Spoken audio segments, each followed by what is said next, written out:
Nagbenta ng exotic birds, arestado. Bakit? Anong nagawang kasalanan? So yun po yung ating pag-uusapan sa video ito. Mga kahabi, nakaranas na ba kayo na nagbenta ng mga exotic birds? Ano yung inyong nararamdaman sa pagbebenta ng mga ganitong uri ng mga species? Meron bang pangamba sa inyo o panatag yung inyong kalooban? Dahil dito sa ating tatalakayin, nagbenta ng exotic birds, arestado. Bakit? At yun ang ating aalamin. Maraming dahilan kung bakit maaaring mahuli ang mga taong nagbebenta ng exotic birds. So meron na naman tayong mga kahabi na na-entrap na mga pagbebenta ng mga illegal species. So hindi lang isa, bagkus tatlong pagkakahiwalay na pangyayari. So tatlong individual po ang nahuli. Hayaan mo maibalita ko muna sa inyo yung nangyari sa ating mga kahabi na nagbenta ng exotic birds at naaresto sila. PNP Maritime Group, arestado ang tatlong suspect sa illegal na online trading ng wildlife sa NCR. So, bakit sila nahuli? Sa magkakahiwalay na entrapment operation noong Hunyo 16 at 18, 2026. So, nung mga nakaraang araw lamang po, isa sa Pasig, Malabon at sa Taguig City. So, tatlong lugar, tatlong pangyayari po ang kaganapan sa pag-entrap. Naaresto ang mga operatiba ng PNP Maritime Group ang tatlong individual dahil sa illegal na online trading ng mga wildlife species. Kabilang sa mga nasamsam ang mga live crow bird, ball python at green cheek conure at na ibinebenta sa social media. Naharap ang mga suspect sa kasong paglabag sa Republic Act number 9147 kaugnay ng Republic Act number 10175. Ito po yung cybercrime law. Habang ang mga nasamsam na wildlife species ay isa sa ilalim sa kustodiya ng Department of Environment and Natural Resources, Biodiversity Management Bureau para sa kaukulang proseso at pangangalaga. So yun po mga kahabi, dahil sa pagbebenta sa online platform na walang kaukulang mga dokumento, kaya po sila na-entrap.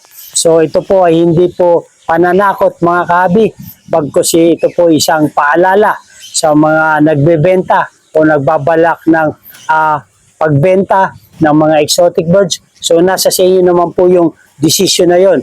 Ngunit ang hangarin ng content na to, yung hangarin ng ating pagbablog ay para ma-aware ang mga kahabi natin regarding po sa pagbebenta ng mga exotic birds at doon din po sa mga kahabi natin na mag-aalaga, mga baguhan na mag-aalaga ng exotic birds at nagpaplano rin sila na magbenta for the future.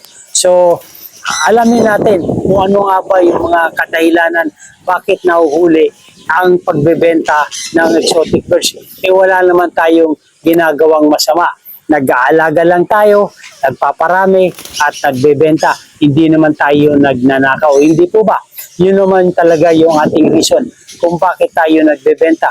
Kahit man lang ay mapambili ng mga patuka or maibalik man lang yung ating na-invest doon sa ating pag-aalaga. Yun lang naman ang bottom line. Kaya tayo nag-aalaga, nagpaparami, nagbebenta. So cycle lang naman po yan sana. Pero bakit maraming nahuhuli sa ating mga kahabi sa pagbebenta? So isa-isahin po natin kung bakit nahuhuli ang ating mga kahabi sa pagbebenta ng mga exotic birds na tinatawag. So una-una po, walang permit o rehistro. Sa Pilipinas, maraming ibon ang sakop ng batas tulad ng Republic Act number 9147. Kailangan ng tamang dokumento para sa pag-aalaga, pagbibreed, pagtatransport o pagbebenta ng ilang wildlife species. So yung pala kailangan kahabi. Kailangan pala natin na magkaroon ng rehistro or permit sa Uy, kamo, hindi pa kayo nag-itlog. pag-aalaga, pagbibreed, pagtatransport at pagbebenta. So yung apat na yan, kailangan meron tayong permit o nairehistro natin yung ating mga alagang species. So dapat alamin natin yung mga species na aalagaan natin kung kailangan pa itong iparehistro or kailangan pa ng permit sa pag-aalaga, pagbibreed, pagtransport o pagbebenta. Alamin natin yung aalaga nating exotic birds. Pangalawa po, illegal na pinagmulan ng ibon. So yun po, isa rin pong mabigat itong kaparusahan. Illegal na ang pinagmulan ng ibon. Kung ang ibon ay hinuli sa ligaw, yung sa wild, o na-smuggle mula sa ibang bansa nang walang permit, illegal itong ibenta. So yun po ang kadahilanan kung bakit maraming nahuhuli sa ating mga kahabi dahil sa illegal ang pinagmulan ng ibon. So dapat po sa simula pa lang ay legal na para wala pong pangamba at wala pong huli. Pangatlo, walang proof of legal acquisition. Ano ibig sabihin nito? Kahit captive breed ang ibon, maaaring hingan ng resibo, permit o breeding records upang mapatunayan na legal ang pinagmulan nito. So yun po mga kahabi, kung tayo ay mag-acquire, siguraduhin natin mayroong legal na dokumento. Kung tayo naman ay bibili, dapat po mayroong proof of legal acquisition. Hingaan ang resibo, dapat may permit o breeding records para mapatunayan na yung ibinili nating species ay legal ang pinagmulan. So yun po ang dahilan kung bakit maaaring mahuli ang isang taong nagbebenta ng exotic birds dahil walang proof of legal acquisition. So yung pang-apat po, protected or regulated species. Ano naman ibig sabihin nito? Ang ilang species ay protektado sa ilalim ng batas o Convention on International Trade in Endangered Species of Wildlife, Fauna, and Flora. Ito yung tinatawag na CITES. So kung ang species natin ay sakop sa CITES na to, o yung Convention on International Trade in Endangered Species, ay kinakailangan po merong regulated at protected by the law. Kaya may mahigpit na regulasyon sa pagbebenta. Kung wala po ganito, ang mga nagbebenta ay maaari po silang mahuli. So yun po mga kahabi ha. So last but not the least, paglabag sa transport o trade permit. So ito pa ang isang sa pagbebenta. Kahit meron tayong mga existing permit pero wala naman tayong transport o trade permit. Anong ibig sabihin nito? Yung LTP, yung Local Transport Permit, maaaring legal ang pag-aalaga, ngunit illegal ang pagbebenta o paglilipat kung walang kaukulang permit. So ibig sabihin, kahit meron tayong permit, CWA tayo, meron tayong deed of sale, ngunit wala naman tayong permit sa pagbebenta or permit sa pagtatravel ng ibon o yung LTP, ay illegal pa rin po ito. Sabihin, kahit meron tayong documents pero kulang, ay maaari pa rin tayong mahuli sa pagbebenta ng exotic birds dahil kulang, incomplete po ang ating mga dokumento. Kung magbebenta po tayo, dapat sundin natin lahat ng mga dokumento. Kung ang ibon ay karaniwang exotic pets gaya ng Indian ringneck, green chick conure, cockatiel, lovebirds, budgerigar, etc., mahalaga pa rin sumunod sa mga permit at dokumentong hinihingi ng mga otoridad upang maiwasan ang paglabag sa batas. So yun po mga kahabi, meron tayong natutunan sa ating talakayan regarding po sa buhay mag-ibon at doon sa pagbebenta ng ibon. So narito naman po ang public advisory ng Maritime Group Wildlife Protection. So meron silang paalala para sa lahat ng nag-aalaga, nagpaparami at nagbebenta. Ito po ay public advisory ng Maritime Group.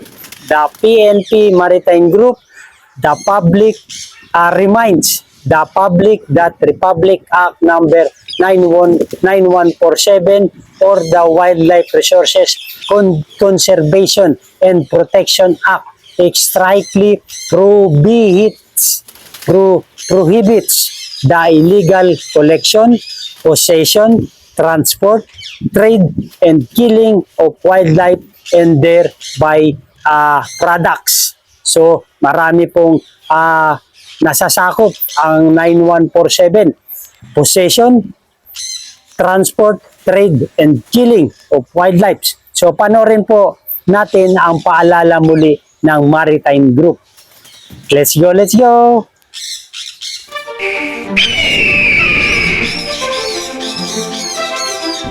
The taking and online selling of green-cheeked conures and other wildlife are illegal. What law is being violated?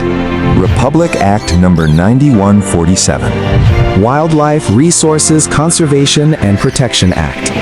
The law covers all wildlife, native or exotic, alive or dead. Why is taking wildlife illegal? Because it disrupts ecological balance, causes animal abuse and death, fuels the illegal wildlife trade. Even if considered a pet, possession is illegal without the proper permit. Why is online selling prohibited? Selling through Facebook, online marketplaces, chats, and other online platforms is considered illegal trade when done without a DENR permit. Who issues permits? DENR, Biodiversity Management Bureau, or BMB. Required documents: wildlife registration, permit to sell or transfer, proof that the animal is captive bred. When is there a violation? No DENR permit. Unauthorized online selling. Unregistered birds. Seller is not accredited. What are the penalties under RA 9147? Fines, imprisonment, confiscation of wildlife. Reminders from the Philippine National Police. Pet does not mean legal. Exotic does not mean allowed for sale. Online does not mean safe from the law. Message to the public: protect wildlife. Follow the law. Report illegal wildlife trade. Report to PNP Maritime Group, nearest police station, PNP Anti-Cybercrime Unit for online selling. DENR, Biodiversity Management Bureau, BMB.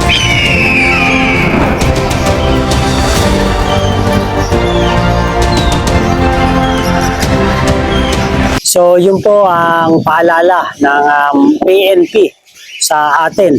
Ito isang public advisory sa lahat po ng nagnanais sa pag-aalaga, sa pagpaparami at sa pagbebenta. Hope meron tayong napulot na idea or kaalaman sa ating pinapasok larangan po sa buhay mag-ibon. At ang tanong naman ng ating kahabi, kung saan naman napupunta yung mga nakukumpiska? Kung saan ba nila dinadala? Ang sabi na ito, binibenta rin daw ng mga taga-DNR. So saan nga ba dapat sa napupunta ang mga exotic birds na nakukumpiska? So dinadala po ito sa mga Wildlife Rescue Center. Meron ito sa Ninoy Aquino Parks and Wildlife Center. Yes, matatagpuan ito sa Quezon City at sa mga ibang DNR region facilities.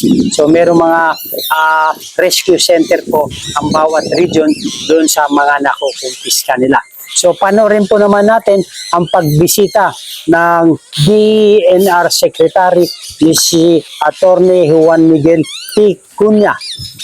Tuna o si Secretary Mitch sa pagbisita naman doon sa Wildlife Rescue Center.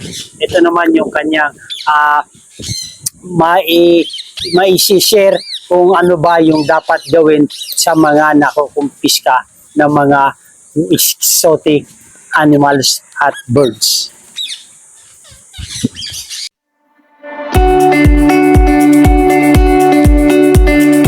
Mga kahabi, ang regarding po sa talakayan natin dahil sa topic natin na nagbenta lang ng exotic birds ay naaresto. So, kung bakit, naibahagi ko naman sa inyo yung mga dahilan, mga maraming dahilan kung bakit maaring mahuli ang isang taong nagbebenta ng exotic birds. Tandaan po natin, yung walang permit o rehistro, illegal ang pinagmulan ng ibon, walang proof of legal acquisition, protected or regulated species at paglabag sa transport or trade permit. So dapat meron tayong kaunawaan regarding po sa mga bagay na ito.